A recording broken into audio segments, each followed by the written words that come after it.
Hey, this is Tom, and if you're new to using a power meter, or indeed thinking of picking up one relatively soon, these are going to be 7 practical tips that you can use to hit the ground running when you do pick up that new power meter. If you're experienced with training with power, these tips should also give you a few things to think about and implement. So the first tip is to enable smoothing on your head unit. This is because training with power compared to something like heart rate is going to be very stochastic and choppy, and smoothing will help you pace with that data easier as you get used to it. Essentially, it's going to stop the numbers jumping around too much. Start off with 5-second smoothing, and then as you get more used to it, look at maybe reducing that to 3 seconds, especially if you're doing focused interval training.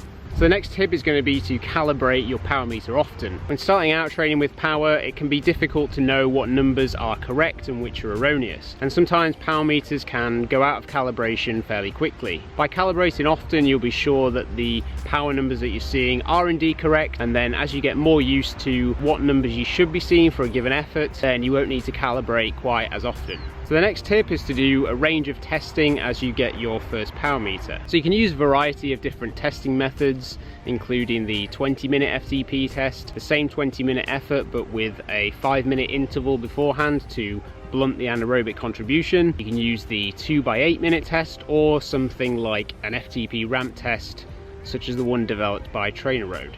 Once you've found a test protocol that works particularly well for you, then you want to try and do that a few times just to get a broader range of results. You can also do some related tests such as the CP3, or maybe try and do your power profile to work out what kind of rider you actually are. The key though is to get a broad range of data so that you have more to work with. So the fourth tip is not to sideline heart rate data when you do upgrade to using power. What power will do is actually strengthen the heart rate numbers, and each will qualify one another. Again, you'll get used to knowing what sort of heart rate numbers you should be seeing for a given power and vice versa, and then you can make steps to looking into something if those numbers start to look a bit weird. It's also probably worth combined doing a threshold heart rate test and a functional threshold power or general threshold power test, and seeing how those numbers relate. So the fifth tip is to get familiar with some of the metrics that power opens up to you. These metrics don't have to be overcomplicated, and you don't need to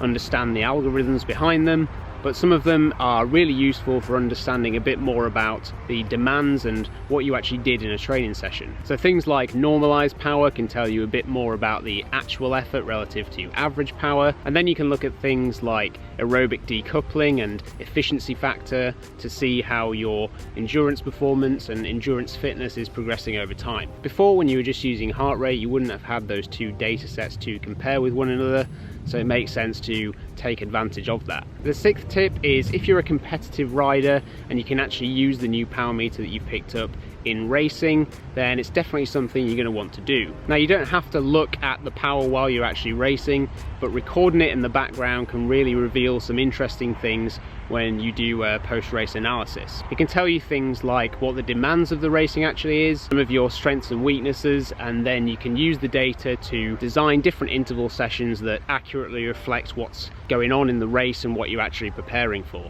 And the seventh tip is to set up a few dedicated pages on your head unit for things like steadier rides and for interval training. The key with an interval page, for instance, is to clearly display all the metrics you need while you're actually putting out a high intensity effort during an interval, since it can be pretty hard to glance down for just a second and actually understand what you're seeing. So the way I set up interval pages is to have the elapsed time for that lap, the current power, the average power for that lap, and then current heart rate. I want to see what I'm doing right then and there from a power and heart rate perspective. I want to know that the average power for the lap is within the target range that I'm going for, and then I want to see how far into the interval I am, and obviously how far I've got to go in terms of time. So hopefully those tips will help you if you've just picked up a power meter and you're trying to make the most of the training that you're going to do with it. If you've got any questions at all, then please email me or drop them in the comments section below the video. Thanks again for watching, and I'll catch you on another video soon.